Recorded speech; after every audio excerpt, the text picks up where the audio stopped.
एक औरत की एक ही बेटी थी जिसकी उम्र 5 साल थी। वो अपनी बेटी का बहुत ख्याल रखती थी।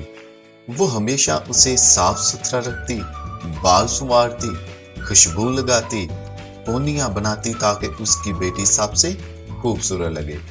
फिर ऐसा हुआ कि वो औरत बहुत परेशान रहने लगी क्योंकि उसकी बेटी को अजीब बीमारी लग गई थी। उसकी आंखें हमेशा ऊपर को चढ़ी रहती।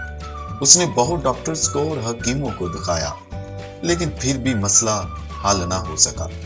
उसकी एक पड़ोसन ने उसको बताया कि मेरे मेके एक बाबा जी हैं, उन्हें दिखाओ, वो बहुत करने वाले हैं। पूरी उम्मीद है कि कोई हल जरूर निकालेंगे। वो औरत अपनी बेटी को लेकर इस बाबा जी के पास गई और उसने बाबा जी को अपना मसला बताया।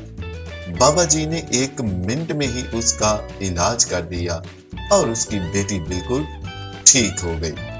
औरत बहुत हैरान हुई और बाबा जी से पूछा कि मैंने इतने इलाज करवाए लेकिन कोई फायदा ना हुआ।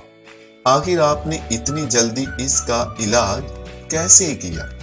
बाबा जी मुस्कुराए और कहा, कोई खास इलाज नहीं किया, बस इसकी पुण्य डेली की है।